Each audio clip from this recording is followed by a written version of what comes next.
Que a paz de Deus seja conosco. Vamos dar início à nossa reunião da noite de hoje, do dia de hoje, com todo amor, com todo carinho. Vamos ler a nossa página de preparo de ambiente, intitulada Cultive a Paz, do livro Vinha de Luz. E se ali houver algum filho da paz, repousará sobre ele a vossa paz, e se não, ela voltará para vós. São palavras de Jesus, segundo Lucas, capítulo 10, versículo 6. Em verdade, há muitos desesperados na vida humana, mas quantos se apegam voluptuosamente à própria desesperação? Quantos revoltados fogem à luz da paciência?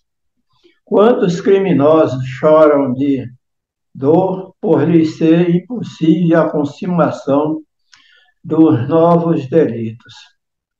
Quantos tristes escapam voluntariamente às bênçãos da esperança? Para que o homem seja filho da paz, é imprescindível e trabalhe intensamente no mundo íntimo, cessando as vozes da inadaptação da vontade divina e evitando as manifestações de desarmonia perante as leis eternas.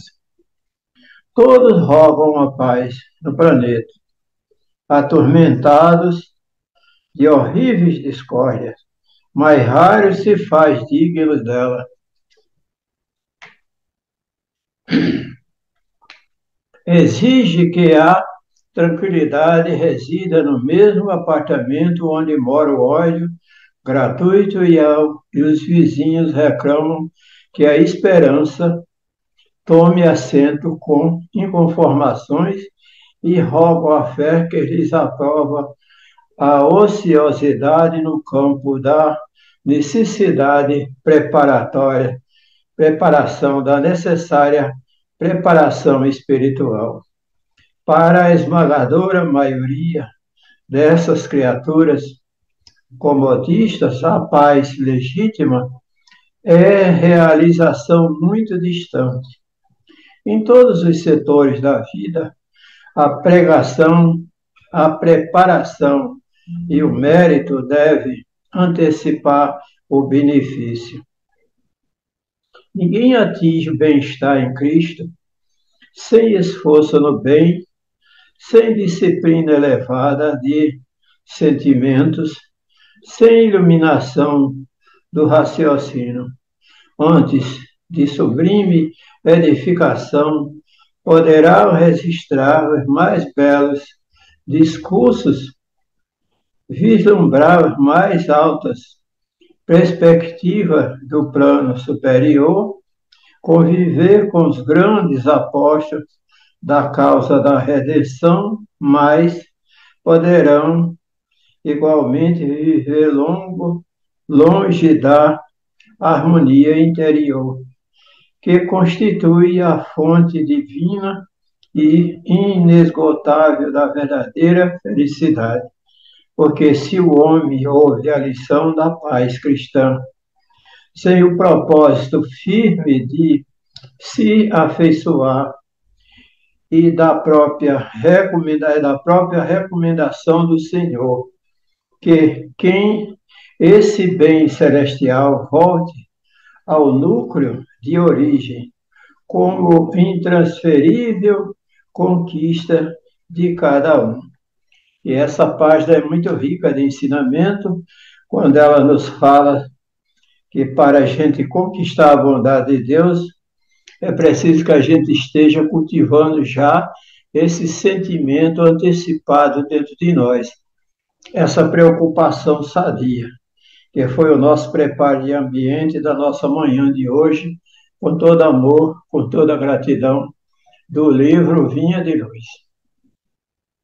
Nesse instante, com o nosso coração voltado de gratidão a Deus, com muito amor, com muito carinho, nós pedimos aos nossos irmãos que nos acompanhem em oração, elevando o nosso pensamento a nosso Pai Celestial, a nossa Mãe querida e a todos os vossos ceareiros que nos assistem, especialmente o nosso querido Frei Fabiano de Cristo e outros amigos que faz parte dos trabalhos espirituais da nossa Casa Vinha de Luz.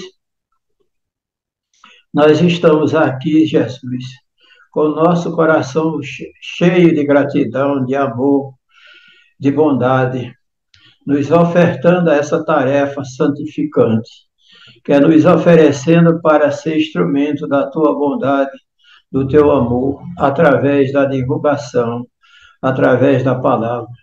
E nesse momento, com a bondade de Deus a embalar os nossos sentimentos, com a bondade de nosso Senhor Jesus Cristo, seu Filho amado, e de todos esses trabalhadores, nós pedimos permissão para dar por iniciado o nosso estudo da manhã de hoje, dentro da tua doce e bendita paz.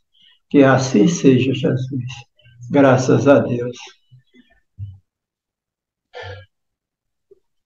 O nosso assunto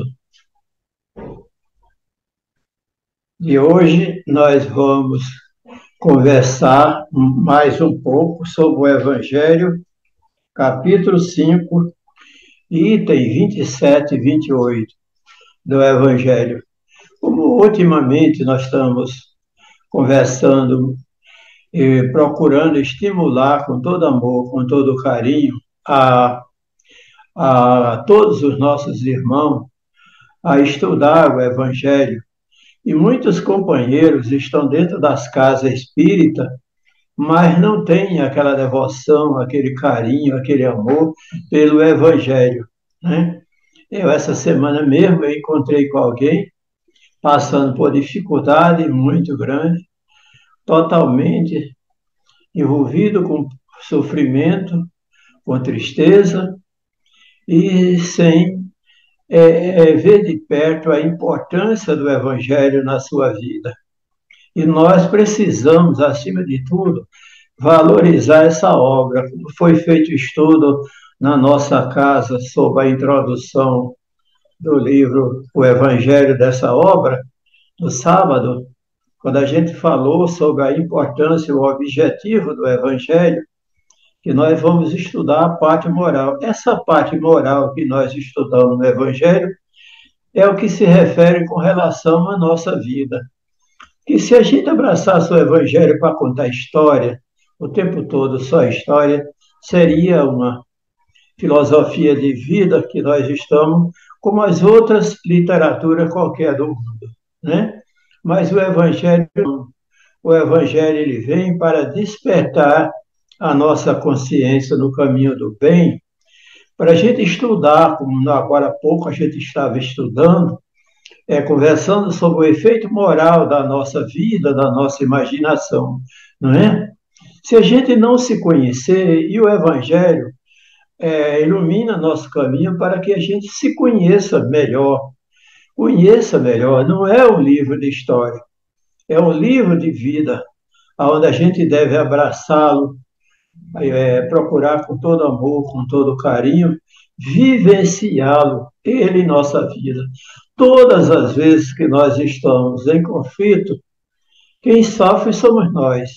Não adianta a gente querer transferir o conflito, como foi feito ali na página de preparo do ambiente. Querer Deus em nossa vida, sem querer paz, sem cultivar essa paz interior, né? Se torna muito difícil a gente conquistar essa paz que nós não estamos vivenciando. Ela deve ser vivenciada em qualquer lugar que a gente estiver, em casa, na rua, na condução, diante dos outros, como no mundo hoje nós estamos passando por essa grande dificuldade que nós estamos assistindo agora na via pública, precisamos aprender a conviver sem cultivar aborrecimento. Tem pessoas que ficam nervosas porque o mundo está assim, fica enraivecido porque quer se vingar, como se fosse a solução do planeta, mas não é. A solução do planeta ela está dentro dos ensinamentos de Jesus, quando ele nos estimula a não cultivar qualquer reação contrária ao bem. Porque o infeliz agressor da via pública agora há pouco mesmo, a gente estava assistindo na televisão situações de violência que provoca tristeza em nossas almas, mas não é para a gente ficar cultivando um revide a esses infelizes que estão praticando. A recomendação nossa espiritual é que a gente seja misericordioso. Tenha piedade da vítima e misericórdia com o agressor. Que hoje ou amanhã ele é tocado por essa bondade.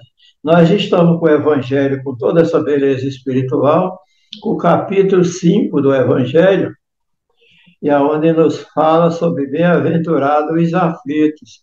Que tipo de aflição? É essa aflição que nós estamos passando. Que nós de fora, às vezes, não temos paciência de suportar o outro. A gente não tem paciência de suportar o que está acontecendo em torno de nós. Alguém me perguntou, agora, há coisa de 2 anos passado, como é que nós, espírita, estamos vendo essa violência no mundo? O que é que nós devemos fazer?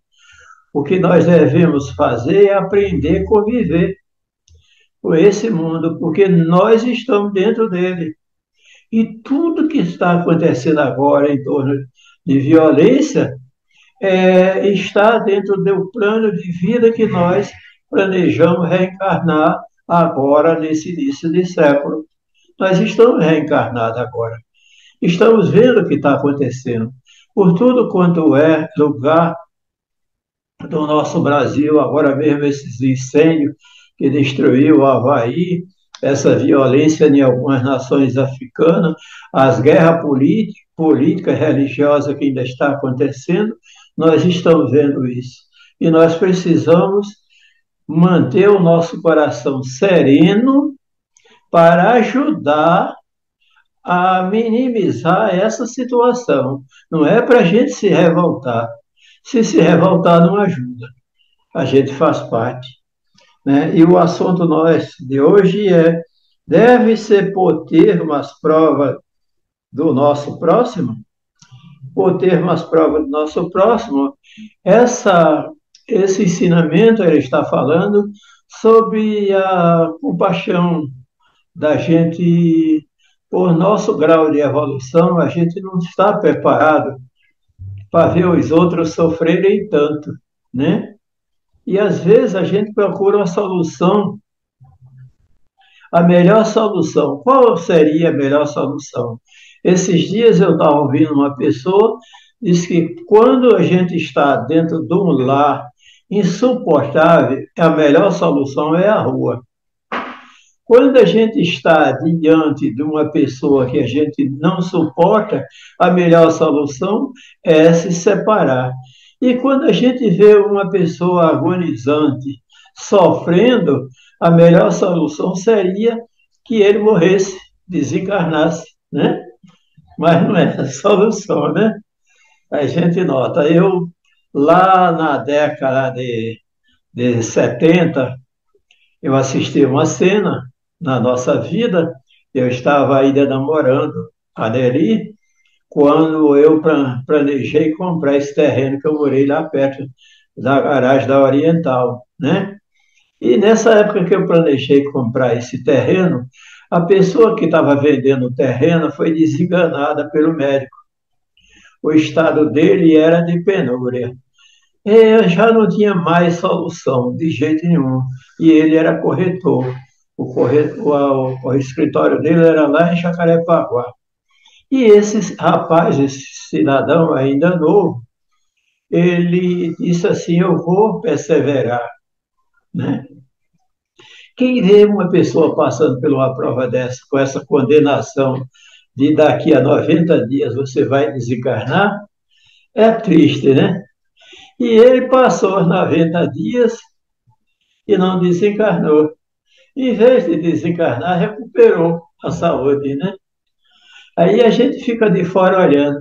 Se caso fosse uma moléstia grave, que a pessoa praticasse a eutanásia, não é? Tinha cometido o quê? Um crime, não é isso? Então a gente nota que por termo a prova dos outros, é muito difícil. Aí diz, deve-se ter por termo a prova do próximo, quando o possa ou deve, para respeitar os desígnios de Deus, deixar que siga o seu curso, ou deve, para respeitar os desígnios, deixar que siga o seu curso? A resposta aqui já está dizendo, deixar que siga, porque às vezes não é o fim.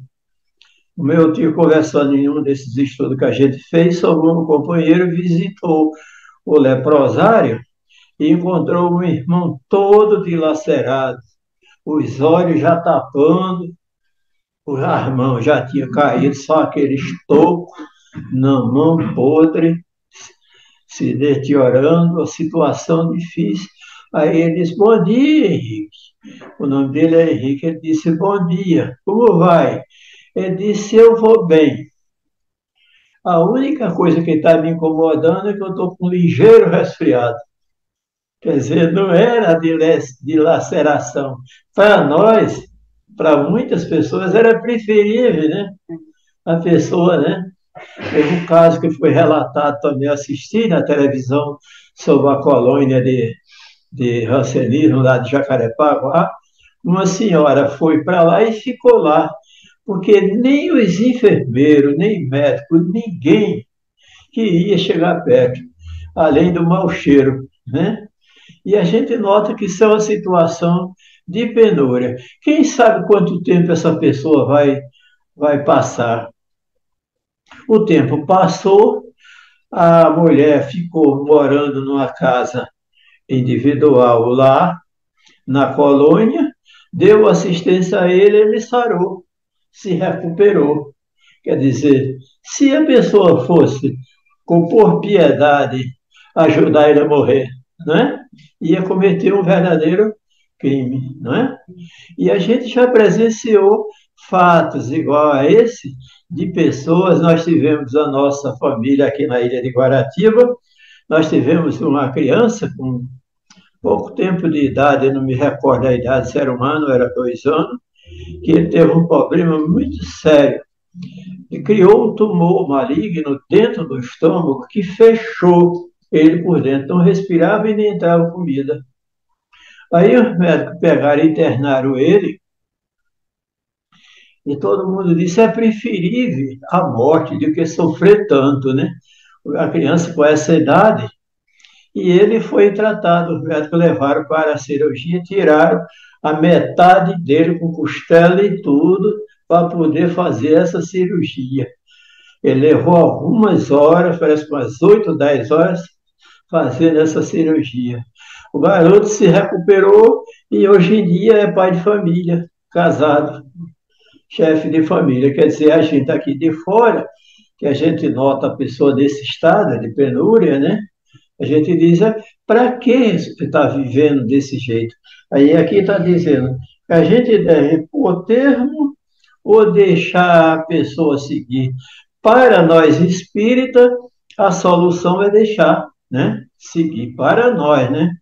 Se já estamos com a nossa... Mas ainda existem pessoas que estão passando sofrimento para Deus. Aqueles que estão passando esse sofrimento, eles ainda querem que a solução seja de Deus, não seja nossa, né? Mas a solução, parte da solução é nossa. E nós devemos ter muita compaixão. Já temos dito e repetido muitíssimas vezes que estar na terra de expiação para concluir as vossas provas. E tudo que vos sucede é consequência de vossas resistências anteriores. E nós sabemos que nós estamos passando por essas deficiências.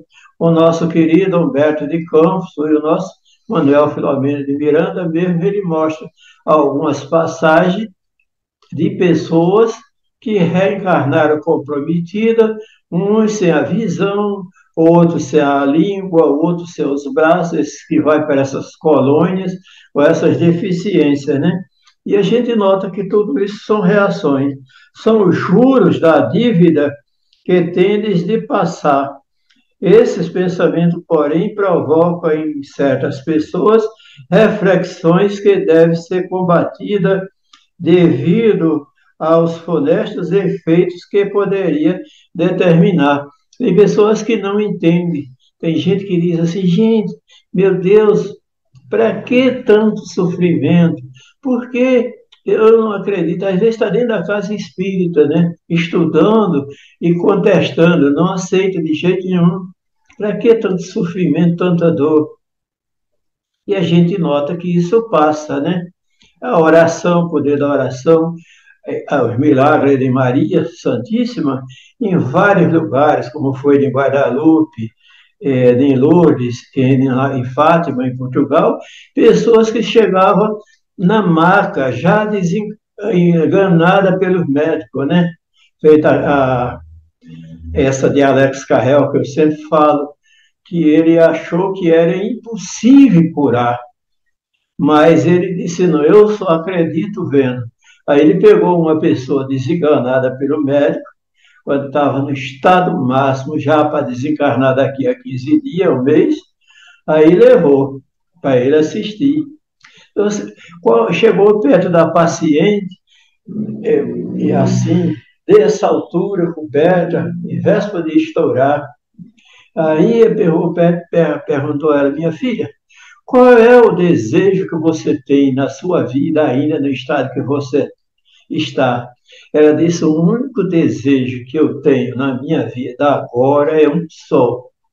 Eu tinha vontade de ver a imagem de Maria na Gruta de Lourdes. É esse o seu desejo? É?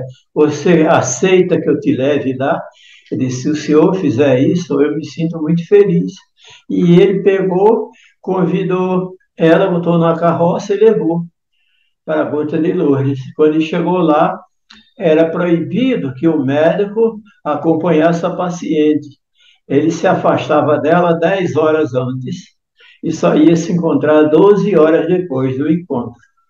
E ela estava com efizema pulmonar, estava com anemia profunda, com tuberculose, uma tuberculose que chama tuberculose óssea, que bota sangue até pelas unhas, né? Estava no estado máximo, quase se dilacerando.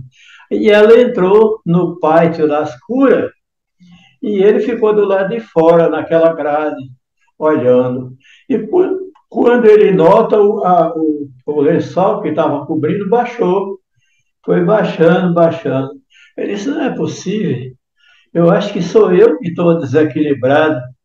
Aí deixou que tudo acontecesse, mas só daqui a 12 horas que ele podia ir lá na enfermaria onde ela estava. 12 horas depois chamou lá, leva ela sequinha, com aquele corpo inchado, quase se dilacerando, tinha murchado assim de uma hora para outra, e ela estava se recuperando, penteando o cabelo para receber a visita. Quer dizer, a gente nota e pode duvidar, muita gente duvida e não acredita, né? E aqui está dizendo, passou, pensam alguns que, estando-se na terra para espiar, cumpre que as provas sigam seu curso. Alguns de nós, quando a gente pensa assim, a gente vai agir e dar liberdade. Grande erro, é certo que nossas provas mais vivas têm que seguir seu curso, as provas têm que seguir, a pessoa tem que passar.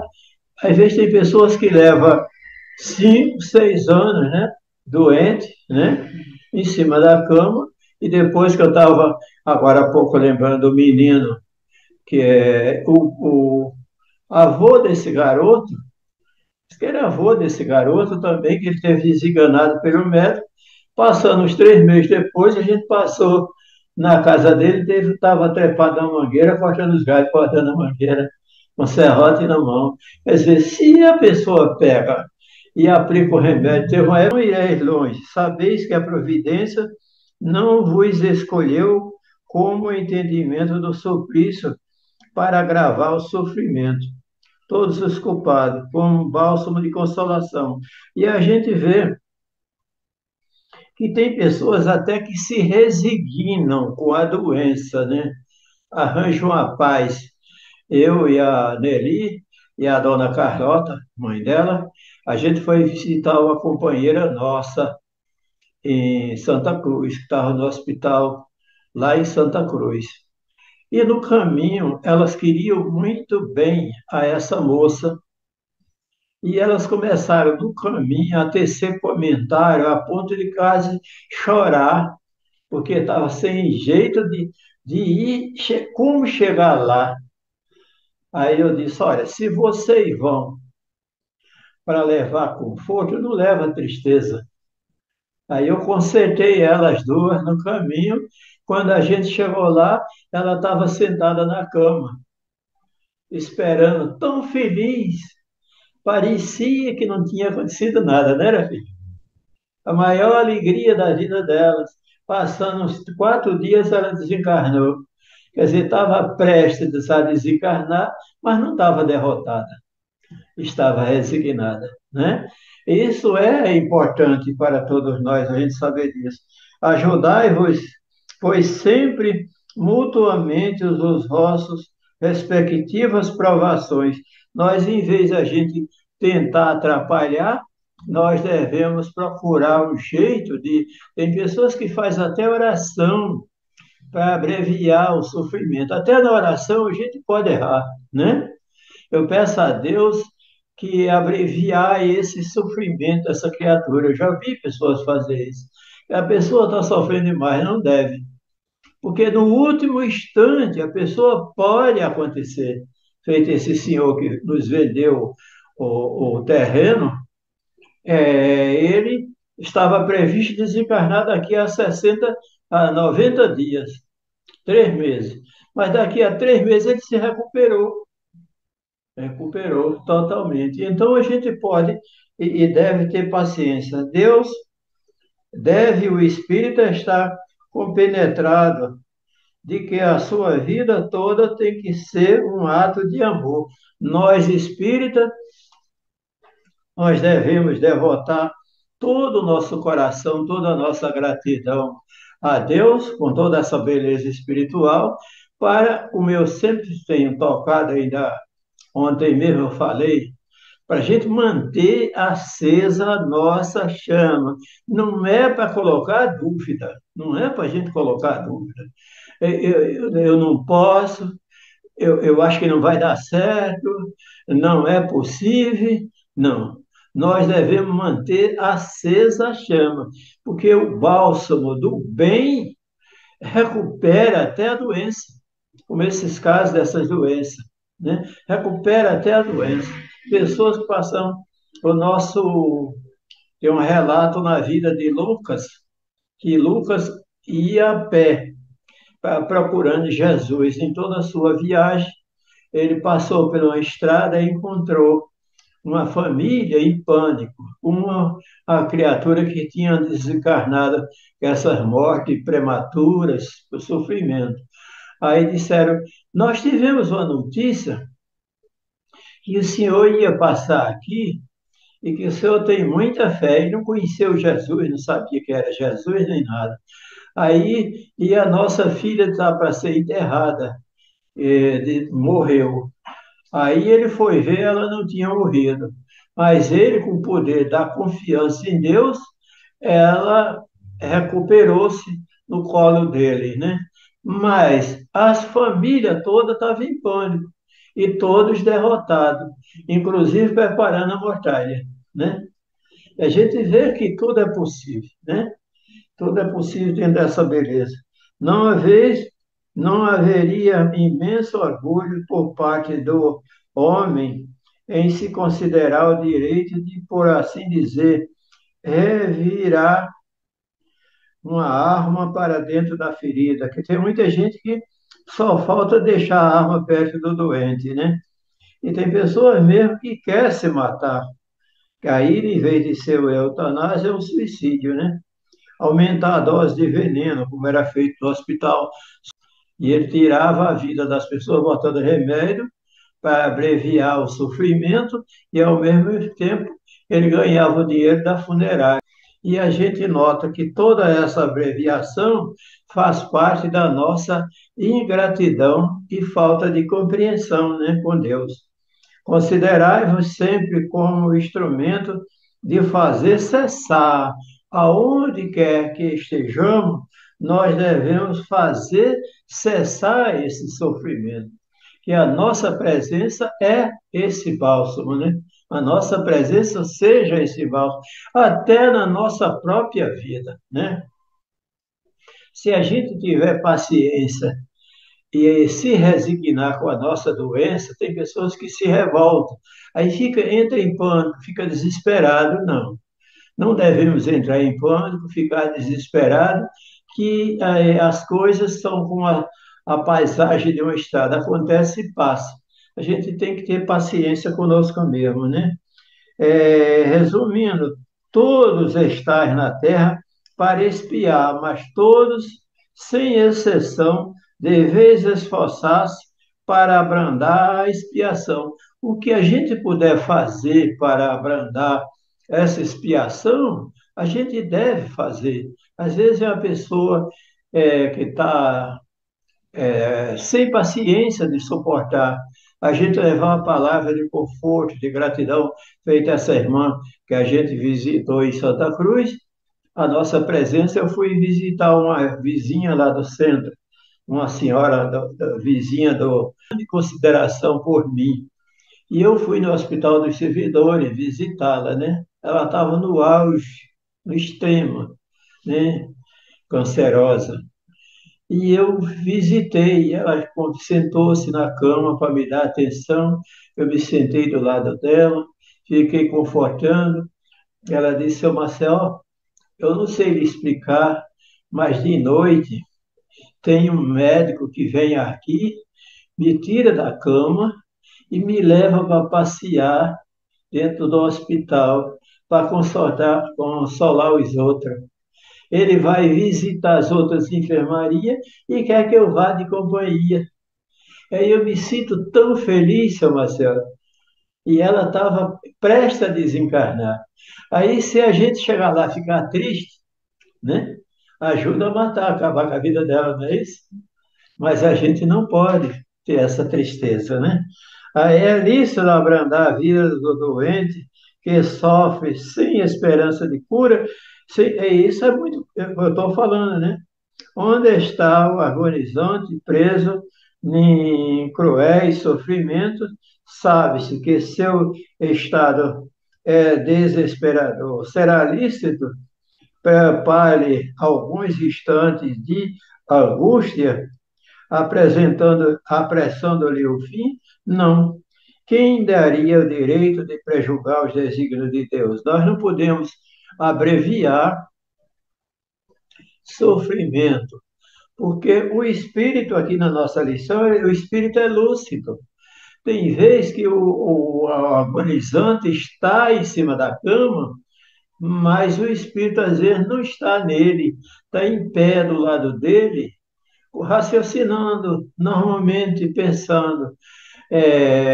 O nosso querido, ele perdeu totalmente o controle através da mal de Alzheimer, né? E parou. Aí a gente chegava lá para visitar ele, olhava e fazia as vezes. Quer dizer, ele estava parado no tempo, né? Nem se mexia, um dedo, nem se mexia, em cima da cama, assim, para comer o sacrifício. Parado, aí você chegava lá e fazia o ar de rezo, porque o espírito está ali lúcido, recebendo a gente, né? Com todo carinho, né? Considerar desesperadores, mas não há nenhuma esperança fundada no seu regresso definitivo à vida. Existe a possibilidade, atestadas inúmeros exemplos que eu já venho dando, de o doente, no momento mesmo de exalar o último suspiro, reanimasse. Quantos casos desse que a pessoa se reanima, feita a cura da menina que visitou a Virgem Lourdes? Quanto o de Guaratiba, sobrinho, voltou para casa depois de ficar um dia inteiro numa mesa de operação aberta, né? Quantos casos, né? Cresceu hoje em dia, é até chefe de família, né? E ele, a gente vê que se a gente procurar abreviar esse sofrimento, estamos totalmente errados. No livro Após a Tempestade, também no capítulo 14, está falando sobre esse assunto, né? Os materialistas que apenas vê como em nenhum canto tem a alma, há indapto a compreender essas coisas. O espírita pode, porém, que já sabe o que se passa além do túmulo, conhece o valor do último passatempo, do último pensamento. Minorai os derradeiros sofrimentos, quando podereis mais guardai-vos de abreviar a vida, ainda que um minuto, porque esse minuto pode evitar muitas lágrimas do futuro. Quer dizer, se a gente tiver essa compaixão, essa criatura pode acordar para o bem dele, né? Como a gente às vezes cai nessa reflexão, já no último instante, eu falo de alguns irmãos no Em Obreiro de Vida Eterna, a irmã se encontrava no auge do sofrimento, mas ela era contrária, precisava de desencarnar. Ela precisava, mas o povo não deixava. Era o povo que fazia tanta oração, porque gostavam dela e se agarravam na oração para que ela não desencarnasse. Aí já é um caso diferente. Aí foi preciso que a espiritualidade fizesse ela melhorar, o povo se afastar. Quando os espíritos vieram, aplicaram o passe nela, tudo direitinho, aí ela melhorou, fez um ar de riso e pegou no sono. Aí as pessoas todas, agora vamos sair daqui para ela descansar um pouco, para ela se recuperar. Mas ela não estava se recuperando, estava desencarnando. Quer dizer, é o caso contrário, né? Então, nós temos essas dificuldades. No livro, após a tempestade do capítulo 14, ele nos fala com todo carinho no que tange a eutanásia, que isso é a eutanásia. No passado, muito antigo, talvez hoje ainda existe em algum lugar do mundo a eutanásia. Eu não sei se já foi abolido na União Soviética. Na União Soviética existia toda mulher que fizesse pré-natal tinha que saber como era o estado físico da criança que estava para nascer. Se a criança nascesse defeituosa, eles mandavam, por lei, abortar. Aplicava a eutanásia antes de nascer. E nos movimentos antigos, em algumas regiões do mundo, a quem nascesse mutilado seria sacrificado. É, os gregos e nas guerras não podia se machucar, que se viesse machucado para o batalhão, também não podia ficar, não tinha tratamento. Os tátaros e os mongóis daquela época antiga, e os espartacos, também todos eles tinham essa seita dentro deles. Qualquer guerreiro que chegar de volta no acampamento machucado é sacrificado. Quer dizer, havia eutanásia, que eles não queriam consertar. Na Segunda Guerra também eles faziam isso. Em algumas nações, quando nascia pessoas de cor negra, também acontecia isso. Não aceitava de maneira nenhuma o, os deficientes, os portadores de doenças contagiosas na flor da idade, em algumas nações também era proibido, né? Em muitos em época remota da antiguidade, permitia-se praticar o homicídio, exercido por compaixão.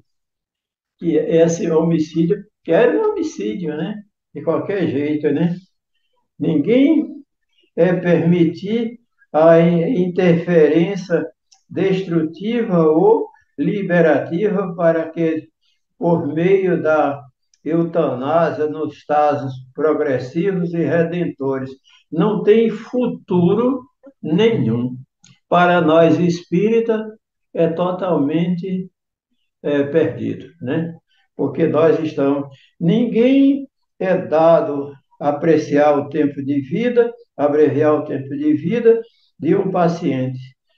São tão escassas e de exatidão os prognósticos humanos nesse setor de conhecimento quanto ocorre em outros. Quantos enfermos rudemente vencidos,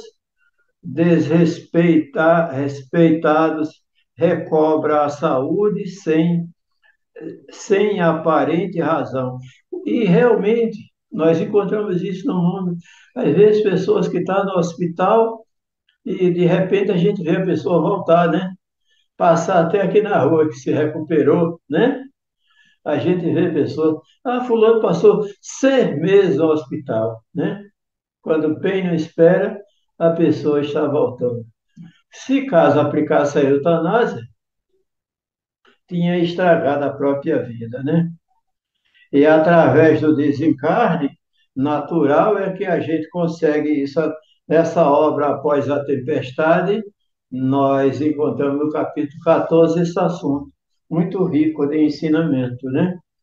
E tem também no livro Pensamento de Emmanuel, que Emmanuel também não aceita, que no Livro dos Espíritos, na questão 702, toca nesse assunto, que é lei da natureza o instinto de conservação, sem dúvida, é lei da natureza o instinto de conservação.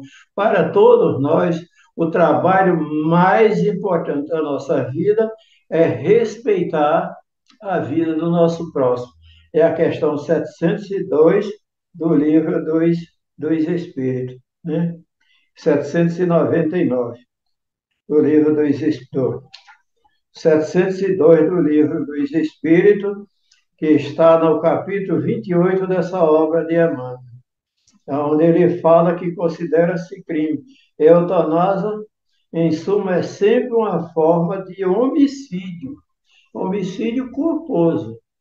Um médico, um enfermeiro que dá um remédio para abreviar a vida, né?